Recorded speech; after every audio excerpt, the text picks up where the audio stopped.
A guerra com o Irã parece prestes a escalar mais um nível.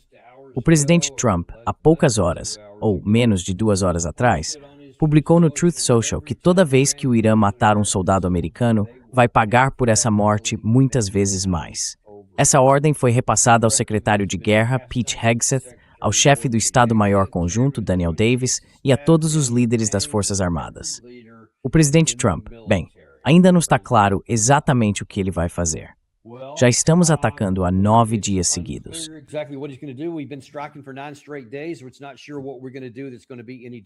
Não dá para saber direito o que a gente vai fazer de diferente dessa vez. Mas já houve alguns americanos mortos, a gente vai falar mais sobre isso daqui a pouco. Mas para onde essa guerra está indo? E se isso não fizer a guerra acabar, se não fizer o lado iraniano ceder, o que vem depois? O que a gente vai fazer? Hoje a gente tem de volta aqui o Robert Barnes, advogado constitucional do Barnes Law. Viva o barneslaw.locals.com. Acho que esse é o Substack dele. Não, é o seu Substack, me. Esse é o seu. Ah, sim. Eu acabei de abrir um novo Substack. Então tem isso.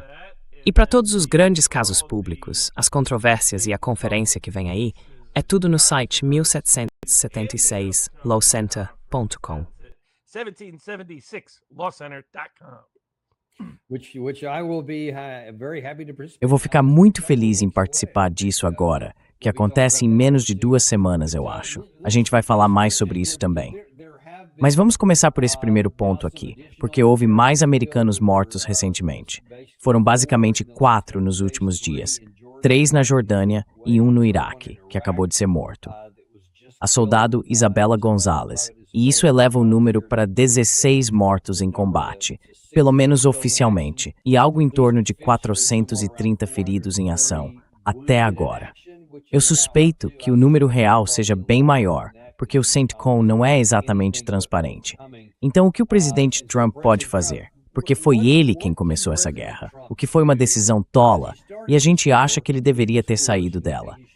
Mas agora, de novo, por causa dessas operações noturnas das quais a gente vive se gabando, de repente, estamos voltando a ter baixas. Mas será que ele fica de mãos atadas quando acontece uma perda como essa?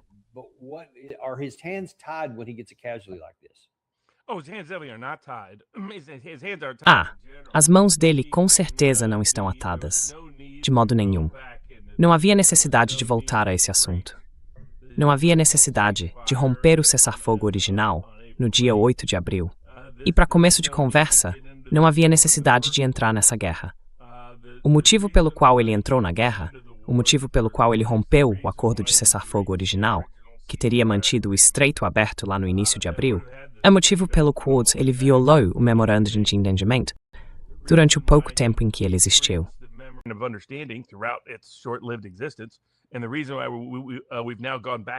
E o motivo pelo qual voltamos agora a agir militarmente de novo, de forma direta, perdendo a vida de soldados americanos sem propósito, realmente, sem um bom motivo, sem um propósito eficaz, é porque o Trump delirante continua recaindo no Trump delirante. Sabe, às vezes ele parece lúcido e equilibrado por 1 ou 2 semanas, como aconteceu durante parte do memorando de entendimento, e depois volta a ser o Trump delirante. Ele realmente se convence de que, se aumentar as ameaças, o Irã vai ceder. Ele só enxerga 2 possibilidades. Ele não vê o compromisso como uma solução. Para ele tem que ser rendição ou conquista.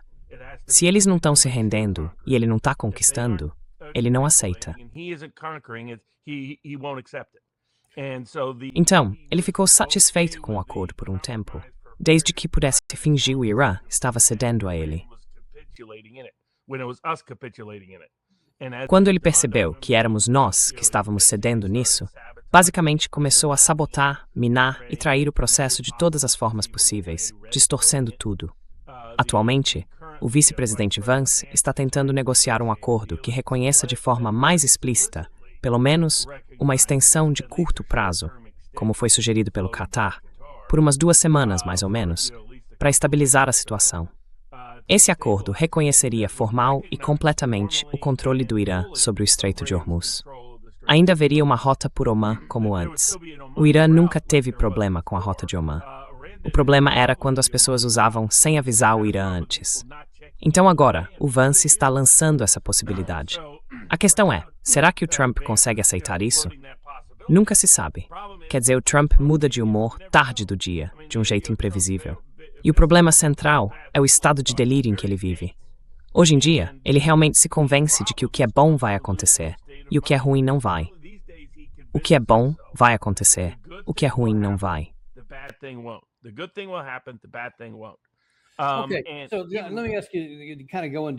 Deixa eu te pedir para entrar um pouco mais a fundo nesse ponto. No dia 17 de junho, quando ele assinou o memorando de entendimento, mais tarde, naquele mesmo dia, ele fez uma coletiva de imprensa, respondendo a todas as perguntas que o pessoal estava fazendo. E, na verdade, ele respondeu mesmo, algumas delas, sim. O Gary e eu até ficamos tipo, uau, ele foi realmente sincero nessa. Duas coisas que ele disse ali chamaram muito a atenção. Uma foi quando ele falou, olha, nossa reserva estratégica de petróleo estava em um nível que dava para mais ou menos 4 semanas. A gente precisava resolver isso, porque senão íamos ter um problema sério. E ele ainda completou, e aliás, eu não quero ser um presidente Hoover, aquele que comandou o país durante uma depressão. O que poderia acontecer se a gente não abrisse isso logo?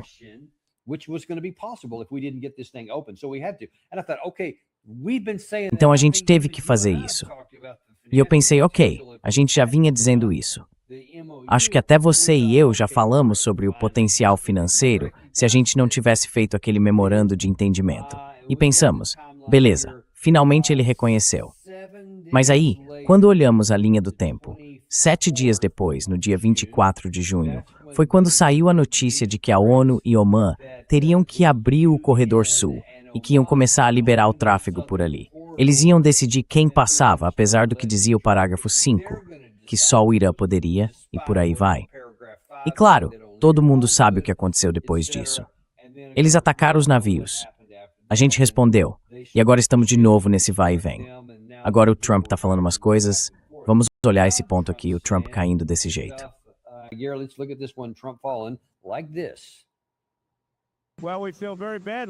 Olha, nós nos sentimos muito mal.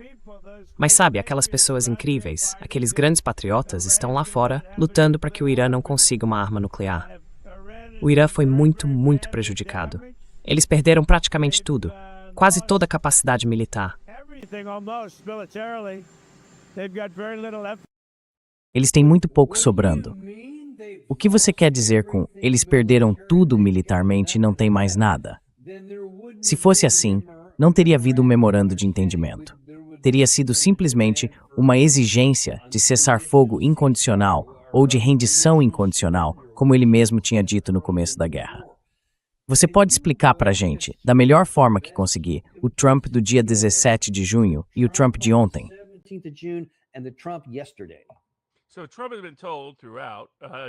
Então, o Trump foi sendo informado o tempo todo. De vez em quando, o Hagsdorff e o Rubio mentem e enganam ele.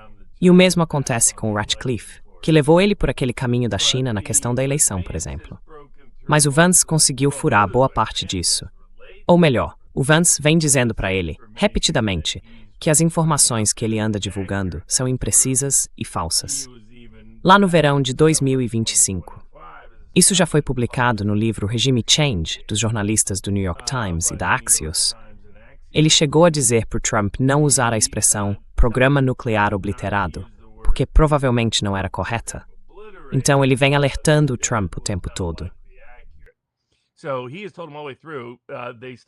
Eles ainda continuam com armas, continuam com drones, é que não ficaram de tudo isso. A gente não consegue chegar até eles. Não há nada que possamos fazer militarmente para abrir o estreito. Essa é a realidade. E o que vai acontecer é o seguinte: em alguns dias, quando Trump decidir que esse é o caminho certo, nos dias em que ele estiver mentalmente sóbrio, ele vai aceitar isso, como fez durante boa parte do período em que assinou o memorando de entendimento em Versalhes. Ele reconheceu que o risco econômico é grave, o risco energético é grave, O risco geopolítico estava crescendo e se acelerando à medida que os países do Golfo reconsideravam sua relação com os Estados Unidos num nível muito fundamental, e que o Irã estava se tornando uma potência regional e que Rússia e China saíam dessa guerra mais fortes, não mais fracas.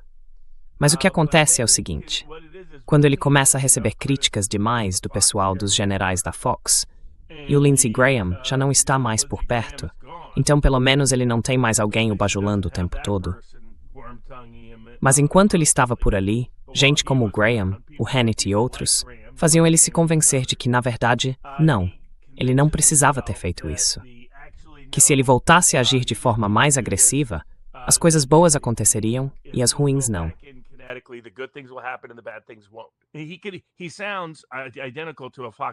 Ele soa exatamente como um general da Fox News. Então, quando pessoas como Vance, Kane e outros estão ali na sala com ele dizendo "Não, eles estão errados, isso não vai acontecer", ele responde "Não, vocês é que estão errados. Vocês não entendem. A coisa boa é que vai acontecer. A ruim é que não vai. Vocês simplesmente não entendem. Não entendem o quanto eu sou incrível. Não entendem o quanto isso é importante." E aí ele recai. Ele continua voltando para esse Donald delirante. E quando entra nesse estado, ele fica lá. Tirar ele disso é brutal. Mesmo quando o pessoal militar em campo está dizendo que não está funcionando e que isso está criando um risco desnecessário.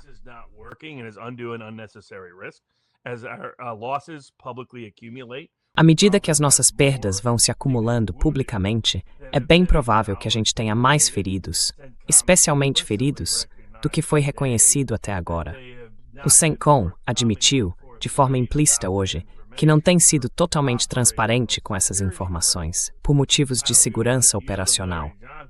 Eu sei que pessoas como você, o Larry Johnson e outros já vinham chamando atenção para isso, enquanto muita gente dizia, não, eles são legalmente obrigados a divulgar. Mas existem desculpas e brechas, e eles estão usando todas. Infelizmente, eu acho que quando os números reais forem revelados, vamos ver que há mais de 1.000 feridos nesse conflito, e mais mortes do que as que foram divulgadas publicamente, especialmente se a gente incluir pessoas que não estão em uniformes militares oficiais. Tem muita gente no Oriente Médio que, tecnicamente, ainda é contratada privada ou não está formalmente ligada a um ramo das Forças Armadas, mas participa dessas operações. Então é uma guerra totalmente desnecessária. É uma guerra contraproducente.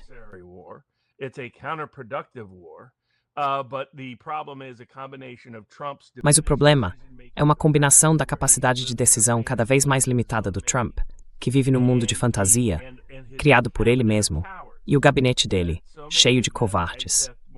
Muitos deles, como Hagsdorff, não têm coragem de enfrentá-lo e fingem concordar com o delírio. O Rubio, muitas vezes, também não enfrenta e entra na onda. Os melhores simplesmente não reagem. Ele é um completo covarde. O secretário de Energia, por exemplo, está se humilhando diante do mundo todos os dias. É um cara que chegou com uma grande reputação pública no setor de energia, muito respeitado e bem visto nesse meio, e agora precisa aparecer todo dia para dizer, não, o estreito está aberto.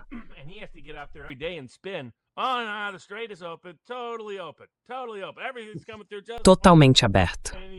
Totalmente aberto. Tá tudo passando direitinho. E todo mundo no setor de energia tá lá rindo dele. Ele tá virando motivo de piada. O pessoal tá passando por verdadeiros rituais de humilhação só para continuar no gabinete. E o único que ainda reage de alguma forma é o Vance. Depois tem gente dentro do Departamento de Defesa, o subsecretário Elbridge Colby e o vice dele. Todo o resto já saiu. Gabbard fora, Fox fora, Kent fora, Michael Anton fora. Tinha outras pessoas, Jeremy Kyle e outros, que iam entrar, mas ficaram de fora. Em alguns casos nem deixaram entrar ou empurraram para fora na última hora. Então o que sobrou, na maioria, são covardes, tirando o Vance e o Colby.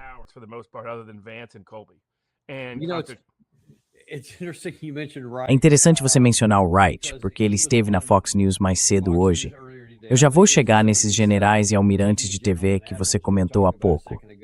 Mas olha, esse aqui merece uma atenção especial. Acho que até um prêmio de tão impressionante que foi.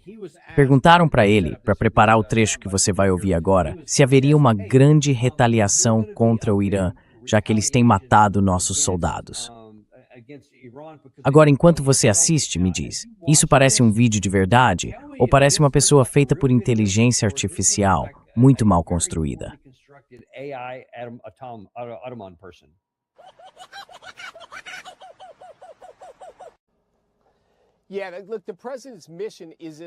Olha, a missão do presidente é essencial para a paz no Oriente Médio e para a paz no mundo.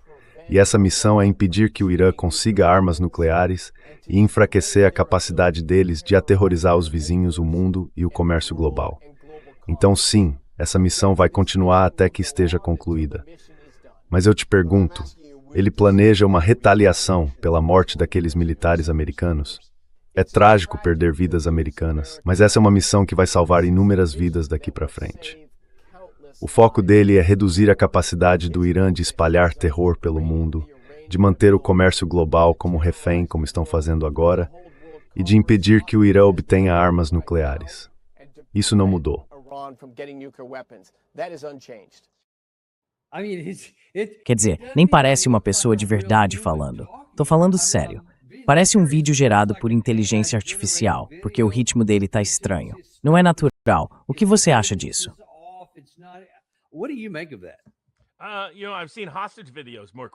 Sabe, eu já vi vídeo de refém com mais credibilidade. Quer dizer, foi meio que uma confissão por projeção ali. Porque dá pra notar que ele fica repetindo: refém, refém, refém, refém, refém. Eu sou um refém, por favor, alguém me ajude. Ele só não mandou o código Morse especial com... Bom, você entendeu. Eu sei que ele tá humilhado com isso. Ele disse pro Trump antes da guerra que aquilo seria um desastre energético, um fiasco total, e que a gente não tinha condições de aguentar por muito tempo. Foi ele quem ficou batendo nessa tecla. Ele até reuniu todos os executivos de petróleo para irem lá, pouco antes de o memorando ser assinado, e dizerem pessoalmente pro Trump: estamos a 4 semanas do precipício. 4 semanas do precipício. 4 semanas do precipício. Foi por isso que o Trump cedeu.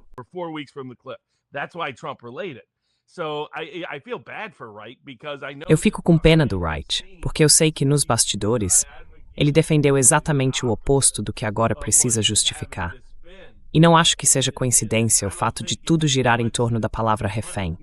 Isso está incomodando ele. Lembra? No começo da guerra, ele foi deixado de fora. Não foi levado para Mar-a-Lago quando tudo começou, justamente porque ele tinha se posicionado contra. Ele dizia que isso não ia funcionar do ponto de vista energético, que a gente não tinha condições de administrar essa situação. E agora hoje, os Houthis anunciaram: acabou o petróleo saudita saindo, ponto final. Nem pelo Estreito de Hormuz, nem pelo outro estreito, nem pelo Bab. É exatamente. Eu deixo você pronunciar, eu mesmo é até a palavra pronunciar. Então prefiro deixar para os outros as palavras mais complicadas, mas basicamente estamos falando de uns 20 milhões de barris. Se você somar tudo, isso dá mais ou menos de 25 a 30% do fornecimento mundial de petróleo e gás natural. Basically 20 million barrels. Or 20%, because you include both, you get about 25 to 30% of the world's oil and natural gas supply. The Saudis were increasing. Pelo que eu entendo, os sauditas estavam aumentando o uso daquela rota alternativa para cerca de 7 milhões de barris por dia. Então a gente passou de 13 milhões de barris fora de operação para 20 milhões fora de operação. Num lugar como aquele, eles podem manipular o mercado no papel o quanto quiserem. Se você olhar os chamados crack spreads, isso mostra o preço real no porto e na bomba, para o diesel, para o querosene de aviação e para a gasolina. E o que isso está gritando para a gente, porque o crack spread está enorme, é que quando você refina um barril de petróleo em gasolina, diesel, querosene e outros derivados, essa diferença de preço não era para ser tão grande assim.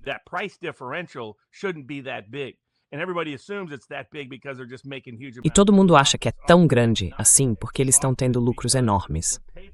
Mas muitas vezes não é isso. Muitas vezes é porque o preço no papel não bate com o preço que as refinarias estão tendo que pagar para conseguir o produto.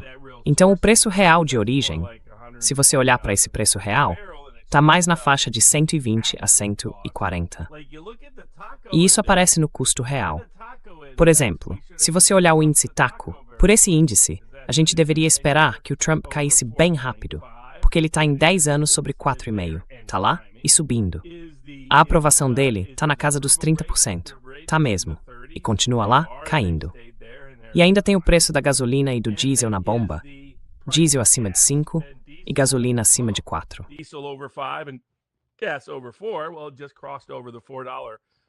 Bom, o preço médio da gasolina acabou de passar dos $4 nos Estados Unidos e o do diesel já passou dos 5. E o diesel, claro, entra em tudo. Transporte, agricultura. Então, normalmente, ele é um custo importante de produção que acaba sendo repassado. Mas como algumas pessoas estão dizendo, talvez isso não chegue até os Walmarts e Costcos da vida. E isso é um sinal ainda pior, porque significa que está acontecendo uma destruição de demanda. Se essas empresas não conseguem repassar os preços e têm que absorver o prejuízo, o único motivo para isso é que as pessoas estão enfrentando tanta dificuldade econômica que simplesmente não conseguem mais comprar.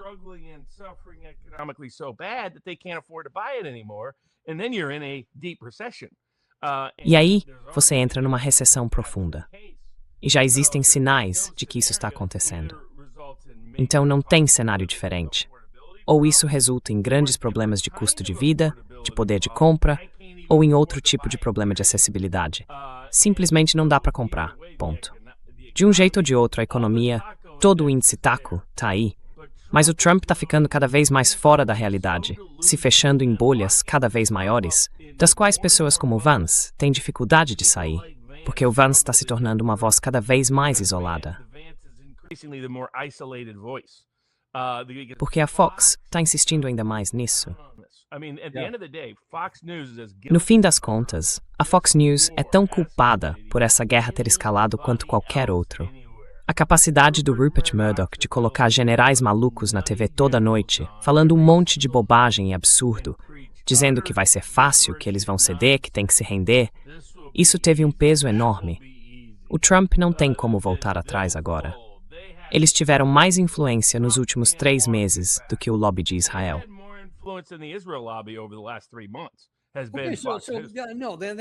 Não. Então essa é uma grande pergunta que você está fazendo. Olha, eu fiz um programa, acho que foi na sexta-feira, em que eu disse o seguinte: eu tinha 5 trechos de áudio, de generais ou de pessoas aposentadas, o Mike Pompeo, ex-secretário de Estado, tudo de uma única tarde. E todos eles diziam exatamente o que você esperaria. A guerra vai continuar, nós com certeza vamos vencer. Precisamos apenas voltar e terminar o trabalho, esse tipo de coisa.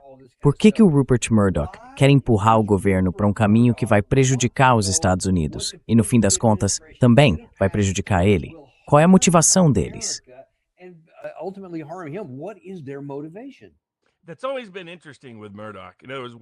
Isso sempre foi algo curioso sobre o Murdoch. Por que o Murdoch sempre foi tão obcecado por guerra ao longo da vida dele? Quer dizer, ele é australiano, não é americano. Por que ele se importa tanto com isso? Por que ele se envolveu tanto? Por que ele se jogou de cabeça nisso? Lá atrás, dava para justificar, dizendo que era parte da administração Bush e que ele estava tentando ganhar credibilidade com a base republicana conservadora para consolidar o motor financeiro da Fox News. Mas ele continuou pressionando com a mesma força até o início da guerra. Usou todas as publicações dele. O Daily Mail, no Reino Unido, tem atacado o J.D. Vance de várias formas, assim como o New York Post.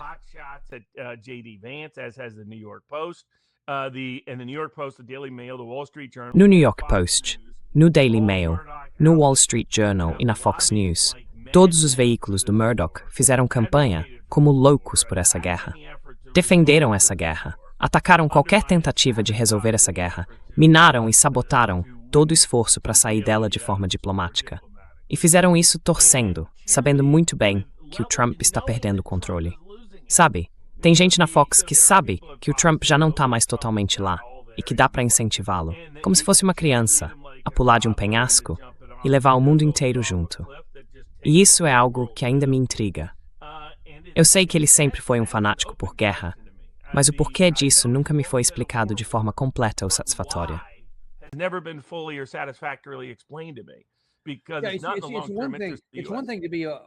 Uma coisa é ser um fanático por guerra, porque você tem essa ideia distorcida de que pode conseguir alguma coisa com isso. Mas quando você vê provas claras de que está dando terrivelmente errado e que isso vai acabar prejudicando todo mundo aqui, aí É a parte que eu não entendo. Porque ele tem que estar ciente disso. Se o presidente Trump está sofrendo algum tipo de declínio cognitivo, o Rupert Murdoch não parece estar. E, com certeza, muitos dos executivos da Fox News não são os que decidem quem aparece na televisão. Aliás, eu costumava ser presença constante na Fox News e agora é uma vez ou outra, só quando acontece alguma coisa. E isso não é por acaso, é de propósito, porque ninguém como eu aparece lá também. Então eu simplesmente não entendo. Quer dizer, poxa, me ajuda a entender, me ajuda a encontrar algum motivo plausível para eles quererem empurrar algo que vai prejudicar o nosso país, quando eles sabem que essa guerra não vai funcionar.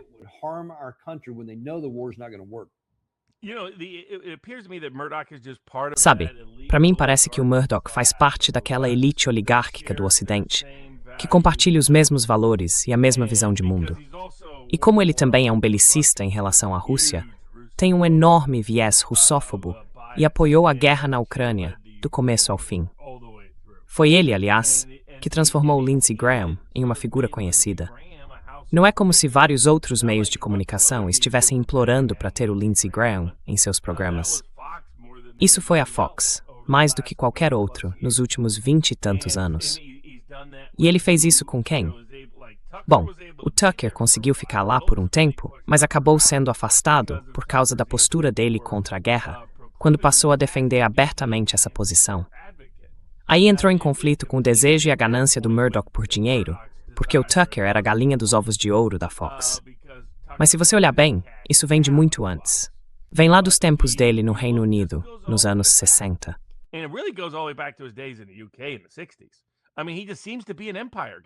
Quer dizer, ele parece mesmo ser um cara do império. Ele realmente acredita nessa ideia de império. Acredita em usar o próprio império financeiro e de mídia para promover um império global ocidental, liderado pelos Estados Unidos e pelo Reino Unido. E ele está completamente ligado a isso, como se fosse parte dele. E ele sempre defendeu isso. Nunca contratou, de propósito, ninguém que tivesse qualquer tipo de ceticismo em relação à guerra. Em nenhum momento, por um longo período de tempo. No fim, ele acabou se livrando do juiz Napolitano, em parte por esse motivo. O Napolitano estava lá para tentar atrair os libertários para o público da Fox News. Eu acho que quando o Ailes ainda estava lá, ele servia como um certo contrapeso, porque o Ailes não era tão envolvido assim. Ele também promovia guerras, mas não era obcecado por isso como o Rupert é. Agora que o Ailes se foi, não tem mais freio nenhum. O que a gente vê é o Murdoch puro, apaixonado pelo império, dominando a Fox News. E isso, no fim das contas, vai acabar destruindo o próprio império que ele quer promover.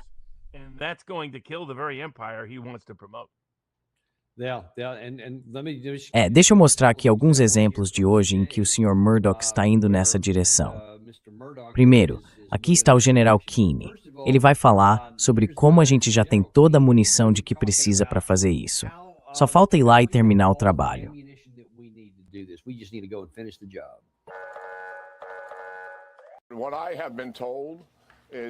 O que me disseram é que nesse período de 90 dias em que obviamente temos conduzido um esforço diplomático, voltamos a ter a capacidade total de munição e os israelenses também estão totalmente reabastecidos. É isso que eu sei. Acho que precisamos perguntar ao governo sobre isso. Tenho confiança de que podemos executar a missão que o presidente nos deu.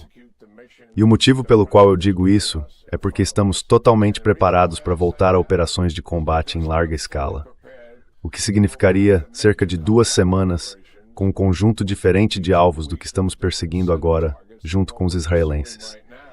E se estamos prontos para isso, com alvos muito mais amplos do que os que estamos enfrentando no Estreito de Hormuz, acho que estamos em uma boa posição.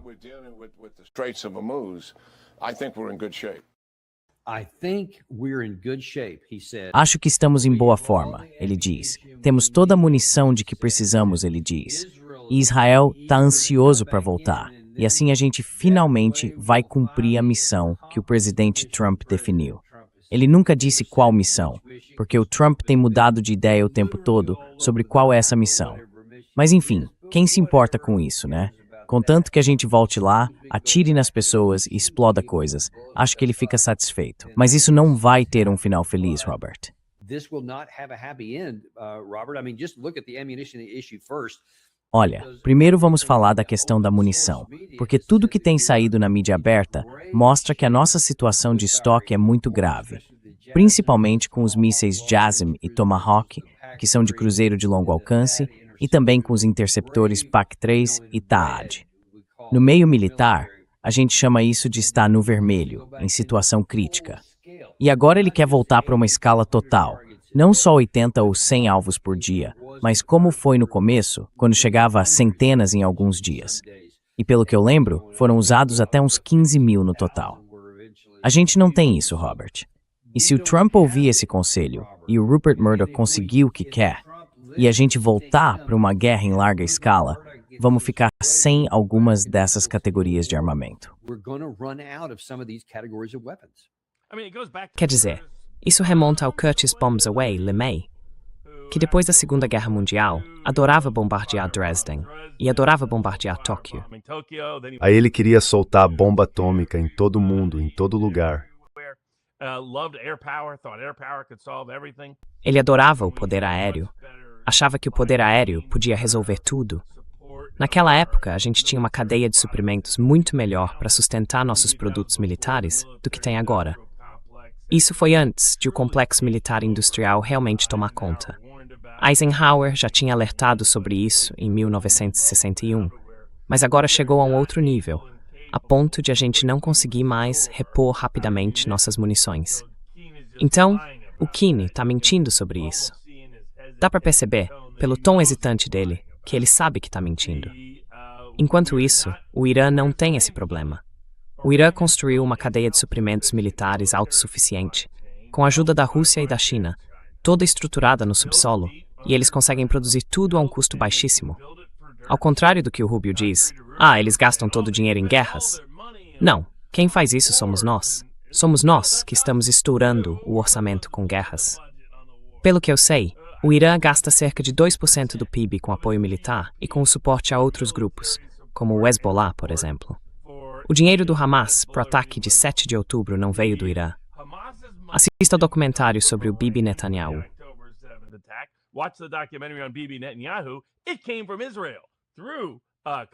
Isso veio de Israel, por meio do Catar.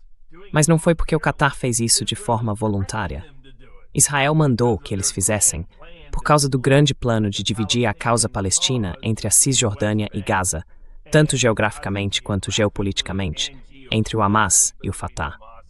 E aí isso acabou saindo pela culatra. Surpresa, surpresa. Como em todas as nossas outras políticas, se envolver com decapitadores e organizações terroristas sempre deu errado, de forma constante e previsível. O Irã não é uma ameaça por seus vizinhos. O Irã nunca invadiu nenhum vizinho. O Irã só atacou algum vizinho quando foi atacado, e depois de ser atacado.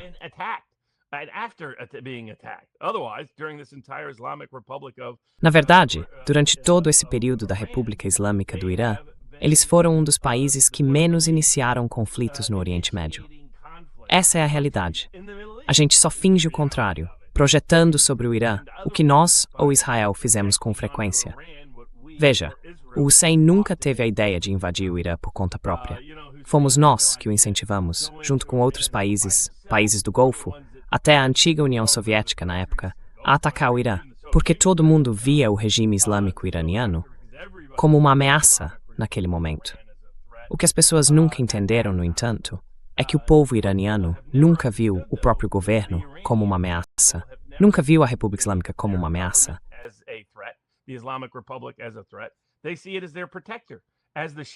Eles veem isso como seu protetor, assim como os xiitas fazem em todo o mundo. É por isso que toda a ideia por trás dessa estratégia, de que o povo iraniano mal pode esperar para trocar o próprio governo por um governo pró-Israel e pró-Estados Unidos, sempre foi completamente falsa. Totalmente errada. Diferente da Síria, da Líbia ou do Iraque, onde havia grupos de oposição significativos dentro da população, isso não acontece na República Islâmica do Irã. A gente já sabia disso pelas nossas próprias pesquisas de opinião, feitas há quase 50 anos. Tá tudo lá nos dados. Mas é por isso que, acabam criando uma organização falsa, fazendo pesquisas falsas e depois divulgando aquilo. E o Trump acreditou nesses dados falsos, foi um dos motivos pelos quais ele voltou atrás. Ele ficou irritado com o tamanho das manifestações em apoio ao Ayatollah falecido. In support of the deceased Ayatollah. He took it as a personal insult to his ego. Ele levou isso como uma ofensa pessoal ao ego dele. Quer dizer, é aí que está a lógica dele. A lógica dele parece saída de uma tragédia shakespeariana ou de uma tragédia grega antiga. Daquelas originais, não as que o Christopher Nolan andou estragando no cinema, as verdadeiras. E é isso que o Trump se tornou. Ele virou uma figura trágica, no estilo do Rei Lear, que se enfurece pessoalmente por causa do próprio ego. Como ousam fazer esses comícios em massa por esse Ayatollah? Eu garanto. Não, ele era mau. Eles o odiavam. Eu sei que ele era mau. Eles o odiavam, porque eu me convenci disso. E ser confrontado com a estupidez dessa crença, diante da maior reunião humana da história por um único evento, é algo que o ego dele simplesmente não conseguiu suportar. Is something that his ego couldn't handle. It couldn't, and that's we're going Não dava para ser diferente. E a gente vai ver para onde isso vai levar. Eu quero mostrar mais um general aposentado, alguém que a gente não costuma ter aqui com frequência, o general Spalding. Isso chama atenção não só porque ele está dizendo algo como sim, vamos continuar lutando essa guerra, mas porque parece que ele está preparando o terreno para uma nova guerra sem fim. into a new forever war. Por quanto tempo você acha que isso ainda vai continuar? E você acredita que as munições deveriam ser uma limitação neste momento? O que você tem ouvido sobre isso? Não, eu não acho, sabe, que o Pentágono tenha feito um trabalho ruim em reabastecer as munições. Acho que isso não é um problema, de forma alguma. Mas eu realmente acredito que a gente vai ficar lá por muito tempo. Sabe, as operações Northern e Southern Watch duraram quase 20 anos, se não me engano. Acho que isso vai ser algo parecido. A gente vai ter que continuar lá. Aqueles caras não vão mudar o comportamento deles. A gente é que vai ter que se adaptar. E eu acho que vamos precisar que os países do Golfo, e também aqueles que dependem do petróleo vindo de lá, ajudem a pagar por isso. What is he talking about? Do que ele está falando? Foi literalmente a primeira vez que eu vi isso. Mas, de novo, a Fox News, o Rupert Murdoch, estão tentando agora, eu acho, e vamos ver se isso continua, preparar o terreno para dizer, olha, isso não vai acabar tão cedo, e que vai ser a nossa próxima guerra sem fim, justamente o tipo de coisa que o presidente Trump dizia que nunca faria. E agora, olha onde a gente chegou. O que você acha disso? And now here we are. What do you make of that? Quer dizer, eu sei que o Vance é totalmente contra isso, e contra qualquer envio de tropas terrestres de qualquer tipo, e principalmente contra qualquer coisa que pareça ser algo sem fim. Já o Trump, ele oscila entre medos diferentes. Às vezes é o medo de parecer com o Barack Obama e dar dinheiro para o Irã. Outras vezes é o medo de parecer com o Jimmy Carter, com reféns sendo capturados, soldados aparecendo em vídeo ou, digamos, baixas sendo mostradas. Mais uma humilhação que realmente o afeta. Sabe, o Irã agora tem uma equipe de psicólogos aconselhando sobre como lidar com o Trump. E uma das coisas que eles perceberam é que ele tem um medo profundo, hoje, de ser humilhado. Antes não era assim, mas agora isso virou uma preocupação quase obsessiva.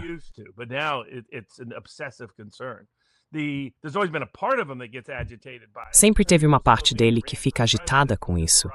Muita gente ainda acha que ele decidiu concorrer à presidência porque o Barack Obama o humilhou naquele evento em Washington, alguns anos atrás. E conhecendo Trump, provavelmente tem um pouco de verdade nisso. Mas agora, ele teme essa sensação, em vez de usá-la como algo que o motive de forma positiva ou produtiva. Então eu acho que a gente vai ver uma escalada por parte do Irã, falando em sair do Tratado de Não Proliferação Nuclear, espalhando rumores e especulações de que podem detonar uma arma nuclear por causa do efeito humilhante. Não só como um tipo de dissuasão prática, mas também porque toda a razão do Trump para tudo que ele fez em relação ao Irã, desde o primeiro mandato, foi a ideia de que o Irã não pode ter armas nucleares.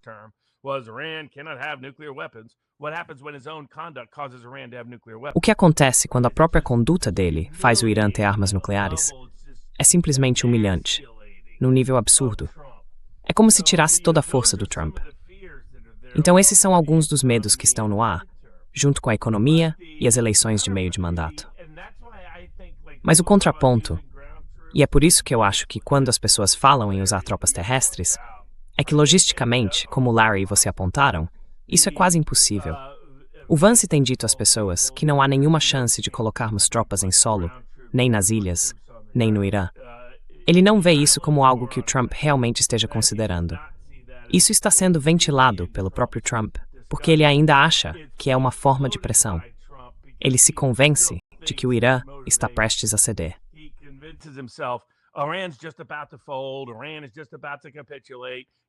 O Irã está prestes a capitular. Ele ouve os generais da Fox News dizendo que eles estão por um fio. Se eu ameaçar isso aqui, aposto que eles cedem de vez. Ele se convenceu de que a teoria do louco funciona, quando na verdade ela já não funciona mais. Se as pessoas acham que você é realmente louco, elas também precisam achar que você não é tão louco assim. Porque, se você for mesmo louco, elas te colocam num conjunto aleatório de possibilidades, como num jogo de pôquer. E aí, de repente, isso vira um tiro pela culatra, porque eles podem escalar ainda mais, achando que você perdeu completamente o controle. Então, não está funcionando. O Vance sabe que não está funcionando. Os militares sabem que não está funcionando. O pessoal de carreira do Departamento de Estado e de outros órgãos sabe que não está funcionando. E o pessoal de inteligência de carreira também sabe que não está funcionando.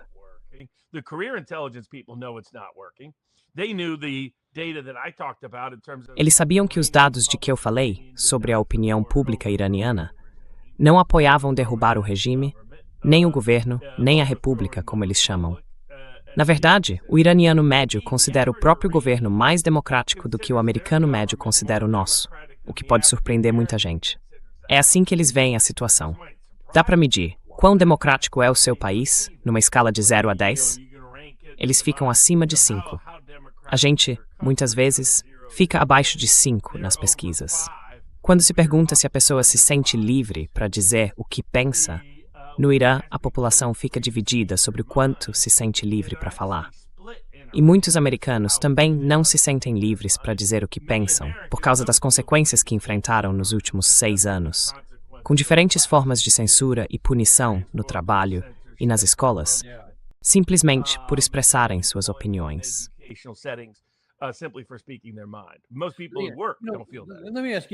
A maioria das pessoas que trabalha não sente isso.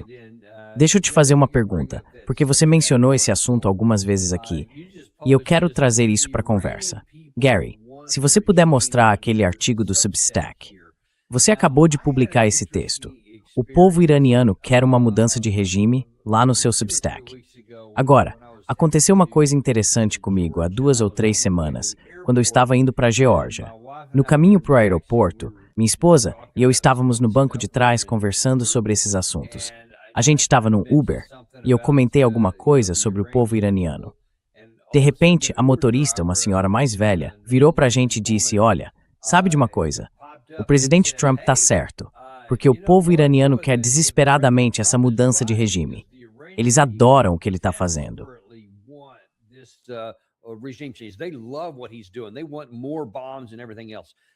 Eles querem mais bombas e tudo o resto. E claro, eu já vi algumas dessas situações. O Pahlavi foi o principal entusiasta disso. Mas eu sempre, quer dizer, primeiro dava para ver claramente porque o povo se reuniu em volta do Ayatollah depois que tudo acabou. E uma das teorias era que qualquer que fosse a disputa, porque eu conversei com alguém que participou do protesto em janeiro, aquele que quase deu origem a tudo isso naquele mês, essa pessoa disse que muita coisa ali era um descontentamento legítimo com o governo, por questões financeiras e tal, mas que era um protesto, não uma tentativa de derrubar o regime. E depois, quando vimos o povo se unir, a questão é, esse movimento de união, esse vamos nos juntar em torno da bandeira, fez aquilo desaparecer? Ou será que tudo sempre foi exagerado? O que você descobriu?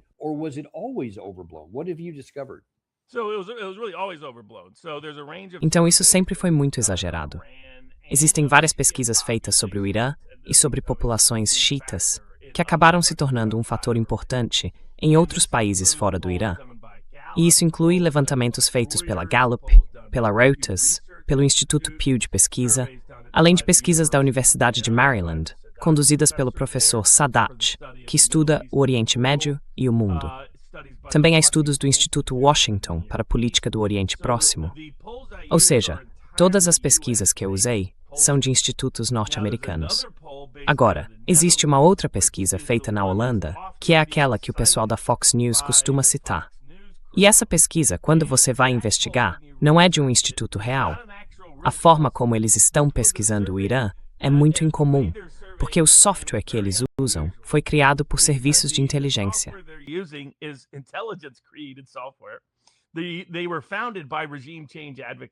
Eles foram criados por defensores de mudança de regime. São financiados por defensores de mudança de regime. E são divulgados por defensores de mudança de regime. E não tem nenhum histórico de sucesso em pesquisas em nenhum lugar do mundo quando se trata de prever eleições ou qualquer outra coisa.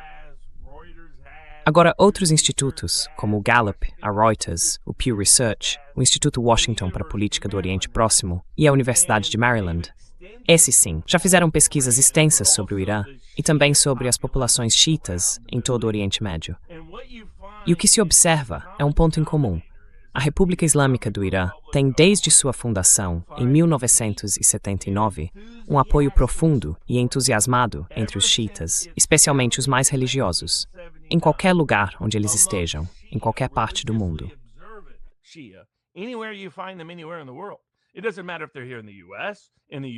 Não importa se eles estão aqui nos Estados Unidos, no Reino Unido, no Paquistão, no Bahrein, no Líbano, na Síria ou no Iraque.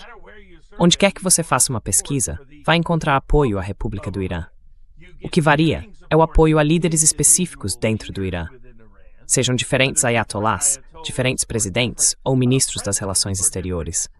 Esse apoio pode subir ou cair, dependendo das circunstâncias, da situação do momento. Por exemplo, se o Irã é visto como abandonando ou apoiando o Hezbollah, ou a causa palestina, e assim por diante. Mas o que se observa é que dentro do próprio Irã, eles têm sido muito consistentes. Eles veem o governo xiita como um protetor dos xiitas em um mundo dominado pelos sunitas. Nhosas.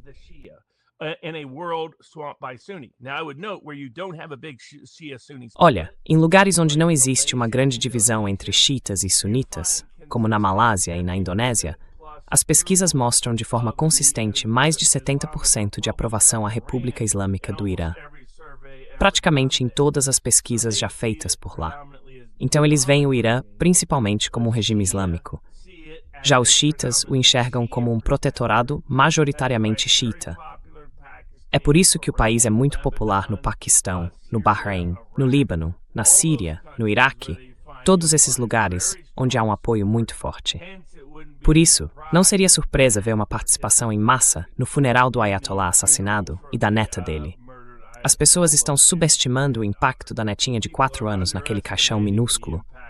Não é só por causa da escola de meninas, é o simples fato de ver aquele pequeno caixão da neta. É absurdo. Com certeza. O presidente devia levar um tapa na cara e ser lembrado disso toda vez que quiser fazer esses discursos sobre esses assuntos. E dentro do Irã, é exatamente como a pessoa com quem você conversou disse. Eles estão insatisfeitos com a forma como a República tem administrado a economia. Eles têm diferentes níveis de aprovação dos líderes, assim como acontece nos Estados Unidos, no Reino Unido ou na Alemanha. Mas vale observar uma coisa. As pesquisas de opinião da República Iraniana nunca mostraram índices tão ruins para nenhum líder iraniano quanto os que a gente vê agora na Alemanha, na França e no Reino Unido. Só para destacar, nunca chegaram a mais de 80%. Você nasceu para se dedicar. E o que a gente percebe, quando aprofunda, é que em qualquer momento, o pico de pessoas querendo mudar o governo gira em torno de 20%. Agora, por causa de tudo que aconteceu, esse número está bem baixo, algo como 4 ou 5%. São os dissidentes mais radicais que ainda estão no país. Agora, é justo dizer que muitos desses dissidentes, ao longo do tempo, deixaram o Irã desde 1980. Então, parte dessa população dissidente já não vive mais lá. E isso também acaba distorcendo um pouco, porque os iranianos que vivem fora do Irã, especialmente no Ocidente, em grande parte, não são xiitas praticantes. E é isso que gera uma percepção errada. Dentro do Irã, mais de 95% da população é de xiitas praticantes.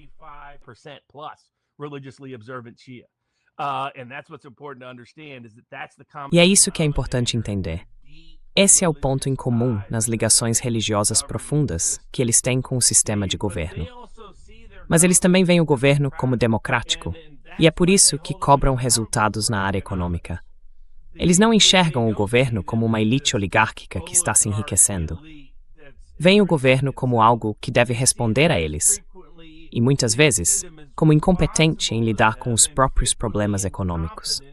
Porque eles não culpam tanto as sanções quanto culpam os líderes locais. E esse tem sido o único motivo de protesto. De vez em quando, surgem protestos dizendo algo como: "Ei, a gente não gosta dessas regras culturais tão restritivas."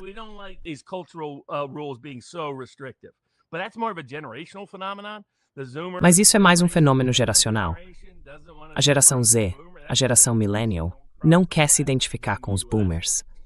É o mesmo que a gente vê em todo o Ocidente e também aqui nos Estados Unidos. Mas o que muita gente não percebeu é que o governo do Irã, nos últimos 5 anos, tem afrouxado a aplicação dessas regras. Hoje as mulheres usam só o hijab, não o chador completo. E na maioria das vezes isso nem é mais fiscalizado. Então existe uma série de regras que eles já não aplicam de forma rigorosa. Agora, vale lembrar que cerca de 1/3 da população ainda quer que essas regras sejam cumpridas à risca.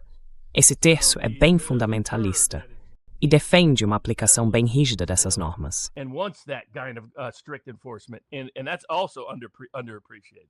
E isso também é pouco valorizado.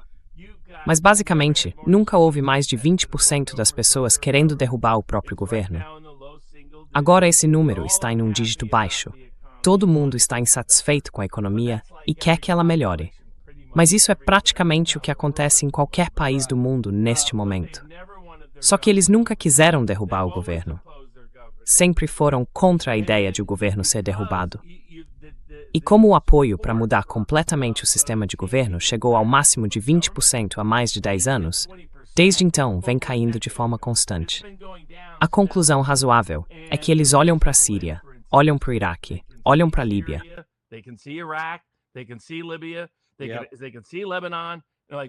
Eles olham para o Líbano e pensam: a gente não quer ser como esses governos. E os persas têm uma história de invasões, de ataques. Eles foram muito bem-sucedidos em resistir a isso ao longo do tempo. Mas, especialmente no século anterior à formação da República Islâmica do Irã, eles sofreram intervenções constantes. Parte da desconfiança deles em relação à Rússia vem lá de trás, da época da União Soviética e do que aconteceu durante a Segunda Guerra Mundial. Por causa disso, esse sentimento ficou ainda mais forte. Então, se você perguntar para eles: vocês querem que o governo dos Estados Unidos entre e derrube o regime? Pelo que eu vi nos dados, essa pergunta específica nunca foi feita. Mas eu diria que se aparecer 1% dizendo que sim, já é muito.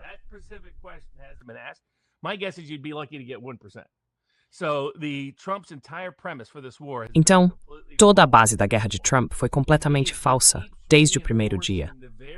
Na verdade, ele continua reforçando exatamente as coisas que motivam e unem o povo iraniano em torno da atual República do Irã. O povo iraniano apoia o governo existente, porque o que eles definitivamente não querem é uma derrubada violenta do regime, que poderia levar ao caos. E principalmente, se isso for feito a pedido e em nome de Israel e dos Estados Unidos. Governos que têm, há muito tempo, uma imagem muito negativa no Irã, desde antes da própria Revolução. Isso vem lá de 1953 até 1979, quando os Estados Unidos e o Reino Unido foram responsabilizados por derrubar o governo democrático do país e colocar o Shah no poder.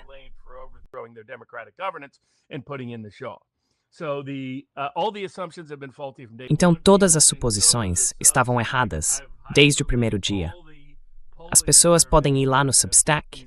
Eu coloquei links diretos para todos os dados das pesquisas. São todas fontes dos Estados Unidos, de mais ninguém. O pessoal da Universidade de Maryland, que trabalha com isso, é especializado em formular as perguntas do jeito certo para o público iraniano. E eles têm sido consistentes e precisos em várias pesquisas, tanto no Oriente Médio quanto nos Estados Unidos. Eles fazem levantamentos sérios, não como esse grupo falso, o tal do Gammon, que muita gente cita como se fosse legítimo, quando na verdade é financiado pela National Endowment for Democracy, o que já é um baita sinal de alerta, e nunca conseguiu fazer uma pesquisa confiável em lugar nenhum do mundo.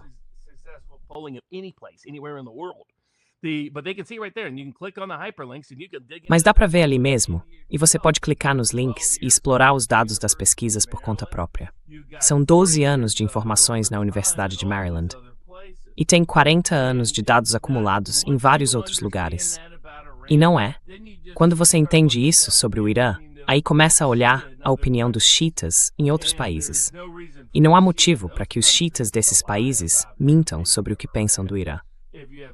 Se você tem alguma dúvida sobre a confiabilidade das pesquisas feitas dentro do Irã, vai ver que os números são os mesmos. Na verdade, o mais interessante é que o público iraniano não tem demonstrado vontade de fazer coisas como desenvolver armas nucleares, seguindo a fatwa do Ayatollah.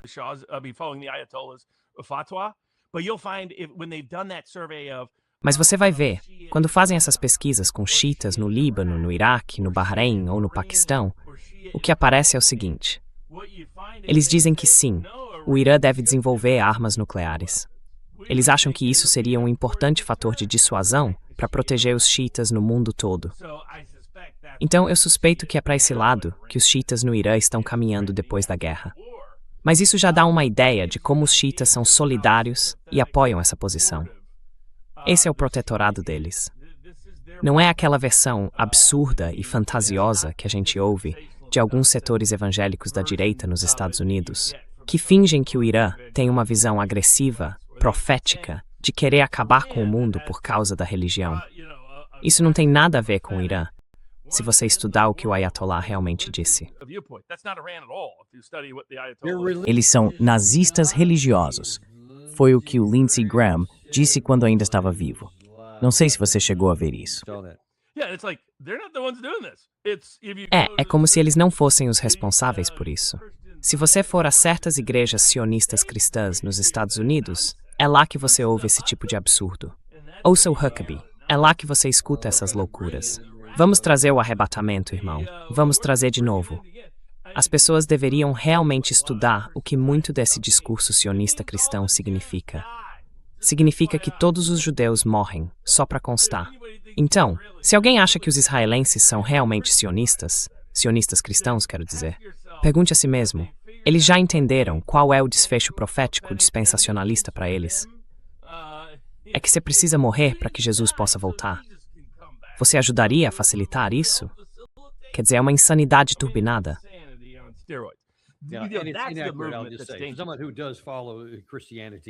Alguém que realmente siga o cristianismo de verdade, sabe que isso não é o que ele ensina. Quero dizer, é importante deixar isso bem claro. Então, se toda aquela justificativa que usamos no começo dessa guerra era dizer, vamos lá ajudar eles a derrubar o governo, isso sempre foi uma bobagem. Agora, o que estamos vendo, com essas dezenas de milhões de pessoas que saíram às ruas, sabendo que estavam arriscando a própria vida, porque sabiam que, ao se reunir, poderiam virar alvo, mas mesmo assim não se importaram e foram em frente. O Ahmad Saliman entrou em contato comigo pouco depois. Ele estava lá durante boa parte disso, na verdade durante todo o funeral. E ele me disse que havia uma coisa em comum em tudo o que ouvia das pessoas. Se fosse preciso sacrificar metade da população, algo como 40 milhões de pessoas, para derrotar os Estados Unidos e Israel, eles diziam que esse é um small que valeria pagar.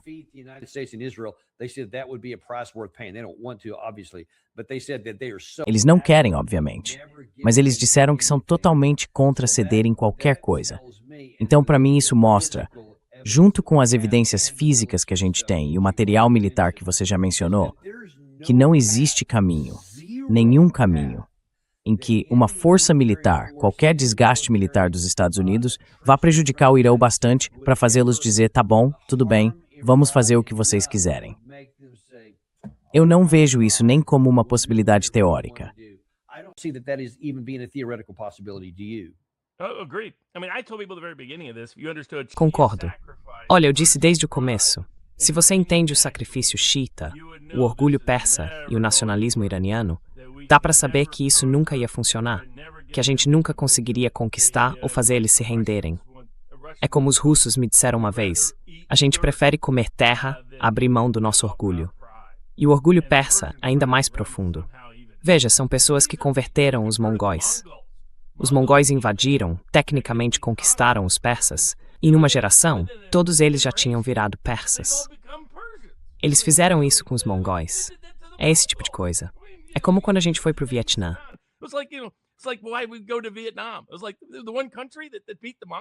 Era tipo, o único país que derrotou os mongóis 2 vezes. É esse que a gente vai invadir. Isso é uma loucura turbinada. E estamos falando de uma religião xiita construída sobre o sacrifício. Ela acredita no sacrifício. É a base de tudo. É sacrifício e martírio. Então, quer dizer, é por isso que o Ayatollah foi brilhante. Ele pensou, eu fico aqui, deixo que me matem. Tenho câncer, vou morrer mesmo. E assim morro como um dos maiores mártires da história do meu país. Quando você junta o orgulho persa com o espírito de sacrifício xiita, dava para saber que eles nunca iam desistir. E o Trump? O Trump é simplesmente delirante. Ele se convence das próprias ideias dentro da cabeça dele. Trump convinces himself that in his mindset. I mean, people should ask themselves, why is Trump at different levels? Quer dizer, as pessoas deveriam se perguntar por que o Trump, em diferentes níveis, está sendo tão indevidamente e desnecessariamente antagônico em relação às próprias promessas políticas dele. Contra 3 culturas ao mesmo tempo. A civilização da China, com essa guerra comercial, a civilização da Rússia, ao continuar alimentando a guerra na Ucrânia e se vangloriando dos ataques profundos dentro da Rússia, no momento em que a gente claramente não pode bancar isso, por razões econômicas e também por causa do petróleo e do gás, e ainda assim continua escalando o conflito com o Irã. Aquele meme dele como um imperador russo é algo em que ele realmente acredita. O documentário Regime Change mostrou isso. Ele disse, olhem para todos esses líderes. E que líderes ele estava citando como exemplo?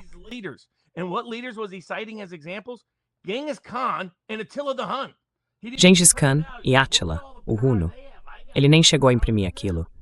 Disse algo como, olha só o poder que eles tinham. Eu tenho mais poder do que eles. Ele se via como um imperador, de Caracas a Teherã, de Pequim a Moscou. E quando você entra nesse tipo de mentalidade, acaba enfrentando de propósito as civilizações mais poderosas do mundo.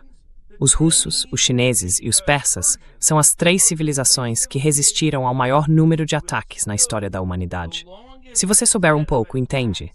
Não se entra numa guerra terrestre com a Rússia, não se tenta blefar com a China e não se tenta conquistar os persas.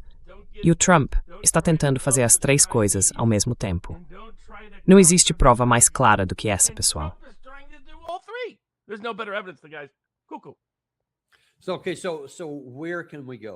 Tá, tudo bem. Então, para onde a gente pode ir daqui? Porque é aqui que a gente está agora. Eu acho que você acabou de apresentar um argumento muito convincente de que não vai haver vitória militar. Ponto final. Não importa o quanto mais a gente envie. O Jack Kinney consegue tudo o que pede. O general Kellogg, o general Spaulding, tanto faz.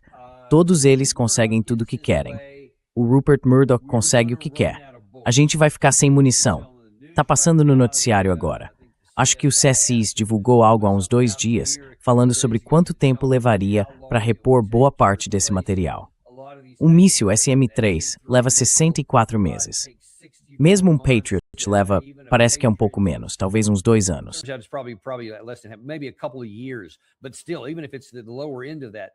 Mesmo assim, mesmo que seja o valor mais baixo disso, para fabricar um único míssil, isso significa que a gente não consegue repor o que está sendo disparado aqui todos os dias, há semanas. A gente literalmente vai ficar sem nada se tentar fazer isso de novo por mais 40 dias, nas coisas mais essenciais. E aí vamos acabar, sei lá, jogando pedras neles. Ninguém sabe o que vamos fazer, mas derrotar eles, a gente não vai. Agora dizem que o Bab al-Mandab está fechado. O Estreito de Hormuz, esse sim, está fechado de vez. Nada está passando. Só um fiozinho de fluxo saindo de lá. E a falta de petróleo continua se somando à do hélio, dos fertilizantes, do enxofre e de todos os outros derivados que também estão bloqueados naquela região. Para onde é que a gente vai se o presidente Trump continuar insistindo nesse caminho militar?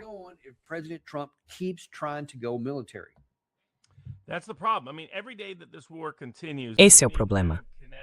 Quer dizer, cada dia que essa guerra continua de forma ativa, sem respeitar algum tipo de acordo diplomático, como um memorando de entendimento, e sem simplesmente se retirar da região e do conflito, é um dia em que o governo se distrai de outras pautas domésticas que são realmente populares, como a reforma eleitoral com o SAVE Act.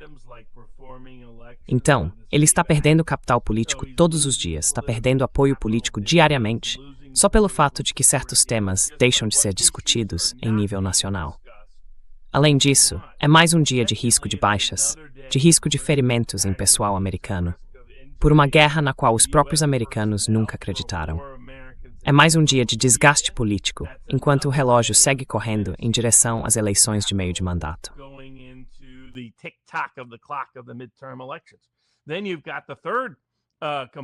E aí vem o terceiro ponto, que é o impacto econômico e as consequências que pioram dia após dia.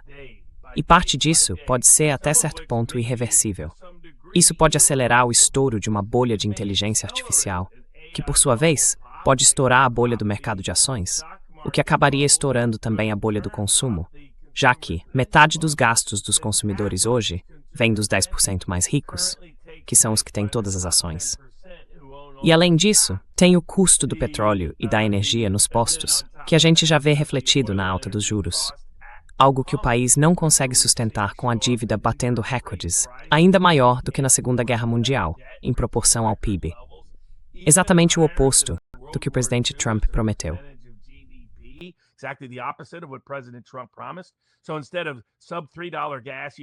Então, em vez de gasolina abaixo de $3, você paga mais de 4. Em vez de diesel abaixo de 4, agora é mais de 5. Em vez de juros acessíveis, temos as taxas mais altas desde a crise financeira global. Em vez de reduzir a dívida, o que temos é uma dívida que consome o orçamento de forma constante. E tudo isso num ambiente econômico e político que já é hostil e desfavorável. E agora, faltam só alguns meses para as eleições gerais de novembro. E o que acontece se houver derrota total na Câmara e no Senado? Bom, o que isso quer dizer? Quer dizer investigações sobre todas as denúncias de corrupção. Isso significa um monte de investigações de impeachment vindo por aí. E o que vai proteger ele de ser condenado no Senado, quando tantos republicanos lá dentro, que se acham uns brutos modernos, mal podem esperar para enfiar a faca nas costas dele? De qualquer jeito? Aí ele fica na contagem regressiva para ser o primeiro presidente da história a ser tirado da Casa Branca. Esse é o risco que ele corre todo santo dia, em que deixa isso continuar.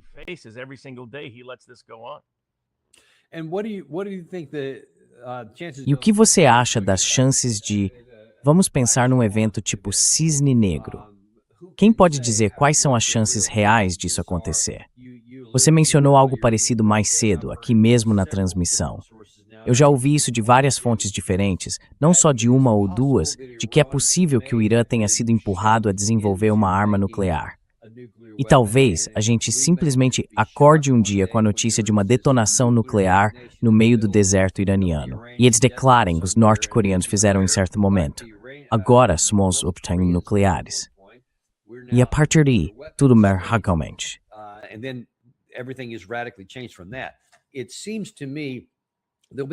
Parece para mim que a primeira reação da Casa Branca vai ser dizer algo como: tá vendo? Eu avisei. É por isso que a gente fez tudo isso desde o começo. Mas eu acho que muita gente vai responder: não, não. Segundo a própria avaliação de vocês, não havia nenhum programa de armas nucleares. Tulsi Gabbard, em 2025 e 2026, eles ainda não tinham feito nada disso. E agora foram forçados a fazer. Então, aquilo que a gente queria evitar, vocês acabaram provocando. Existe alguma chance de que, mesmo com essa situação, o Congresso e o Senado possam abrir um processo de impeachment contra ele?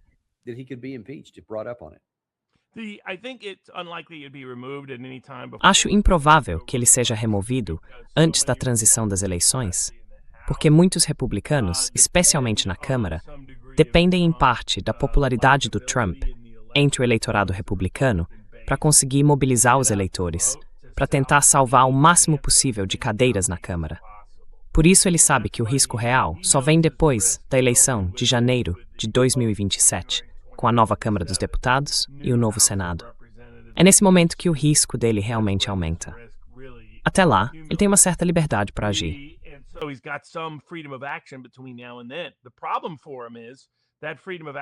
O problema para ele é que a liberdade de ação fica limitada pelo impacto que o que ele faz agora pode ter sobre como a Câmara e o Senado vão estar lá na frente, e também sobre como vai estar a opinião pública naquele momento.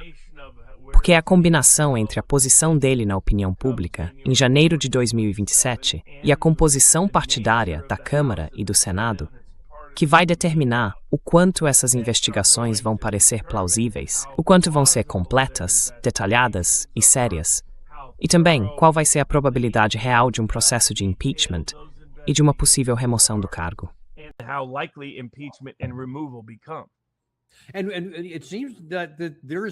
E parece que há um caso plausível aqui. Quer dizer, primeiro, dá para dizer que ele violou claramente a Lei dos Poderes de Guerra de 1973 ao levar o país totalmente para uma guerra sem antes ir ao Congresso. Tá ali, é claro. Você sabe disso melhor do que ninguém. Talvez você possa me corrigir se achar que eu estou errado.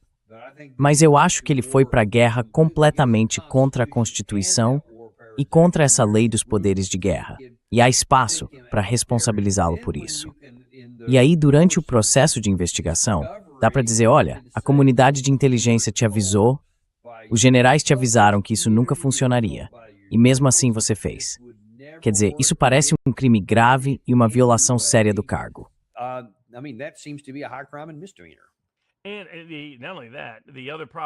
E não é só isso.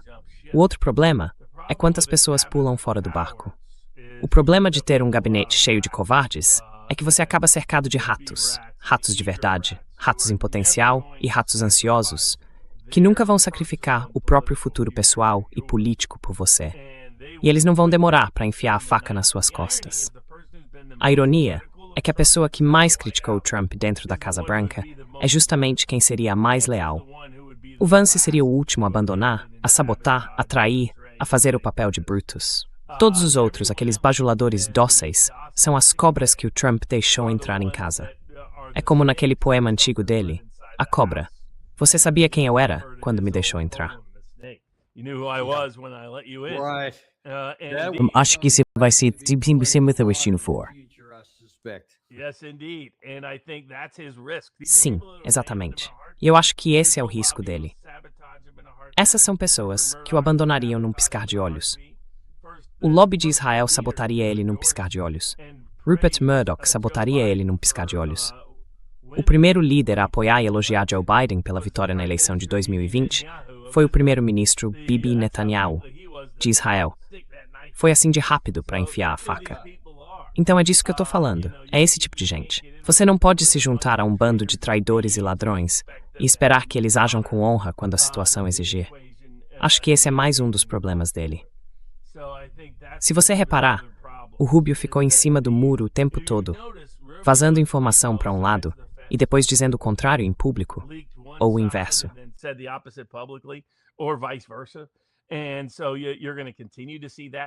Então, você vai continuar vendo esse esquema funcionando do mesmo jeito. Eles acabaram completamente com a chance dele de contestar a eleição de 2020, dizendo que tinha algo a ver com a China e a Venezuela, quando, na verdade, isso não teve nada a ver com o que aconteceu em 2020. O que aconteceu foi a velha manipulação de votos, do jeito antigo, que bons democratas sabem fazer muito bem. Eu cresci com alguns que me explicaram como isso funcionava, mas eles sabotaram até essa parte da agenda política interna dele, tudo por causa da guerra deles.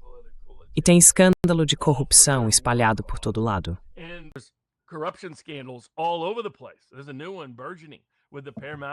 Tem um novo escândalo surgindo com a fusão da Paramount com a Warner, que vai expor os Ellison e o lobby israelense por tentarem capturar toda a mídia e as instituições culturais americanas, ou, na prática, manter um monopólio sobre elas. Isso foi feito contratando lobistas que nem chegaram a se registrar como tal, gente com laços muito próximos ao governo Trump, que literalmente transformaram essas conexões em dinheiro para benefício próprio. E isso pode acabar envolvendo até membros da família Trump. Então todos esses escândalos vão ser chocantes.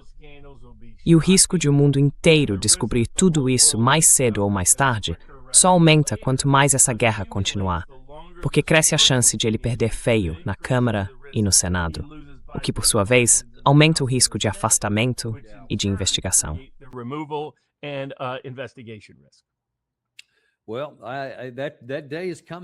Bom, esse dia está chegando. Acho que isso já está decidido e não acho que ele consiga reverter agora. E pelo jeito, nem está tentando. Vamos ter que esperar para ver como isso vai acabar. Olha, muito obrigado por ter vindo ao programa hoje. Ah, e só para lembrar todo mundo, daqui a algumas semanas, na verdade, menos que isso, é daqui a uns 10 dias, mais ou menos, o Centro Jurídico 1776 vai ter o seu. Eu não lembro.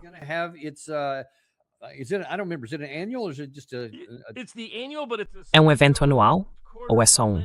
É o anual, mas dessa vez é uma celebração especial de 250 anos da Conferência de Fundação Americana, nos dias 1º e 2 de agosto, em Chattanooga, no Tennessee. Restam pouquíssimos ingressos, então, se quiser garantir o seu, é melhor correr. É só entrar em 7776lawcenter.com. Serão 2 dias de evento com mais de uma dúzia de convidados, incluindo o único e inconfundível Daniel Davis. Também vão estar lá Larry Johnson, Alexander Makouros, que vem direto de Londres, Alex Christoforou, vindo de Chipre, Jim Webb, Joe Kent, que vai tentar comparecer, e Chase Hughes, falando sobre como se defender e neutralizar uma operação psicológica da CIA. Ele acabou de participar do podcast do Joe Rogan. Vai ter também um painel sobre comportamento, sobre como detectar enganos e se comunicar com honestidade com Scott Rouse e Greg Hartley. O Greg Hartley, aliás, era o cara que eles costumavam enviar como interrogador.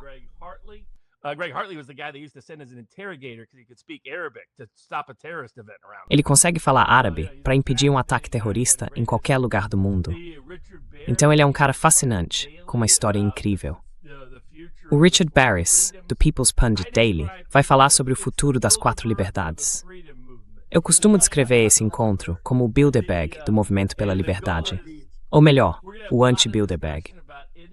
A ideia é ter muitas conversas sobre campanhas independentes, opções de terceiros partidos e alternativas políticas. Algumas pessoas bem conhecidas devem aparecer de surpresa por lá. E olha, vai ter jantar, brunch, lanches, bebidas e várias outras coisas. A gente até vai tentar preparar uma sobremesa especial no estilo de 1776 para todo mundo. Então é só entrar em 1776lawcenter.com e se quiser garantir o seu ingresso, aproveita hoje. Vai ser um evento divertido e realmente especial.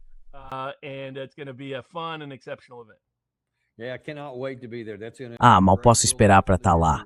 Vai ser ótimo. A gente com certeza vai fazer uma cobertura depois, talvez até ao vivo de lá. Vamos esperar para ver como vai ser. Muito obrigado por participar hoje, viu? Sempre bom ter você aqui. A gente se vê na próxima. E vejo vocês também no próximo episódio do Daniel Davis Deep Dive.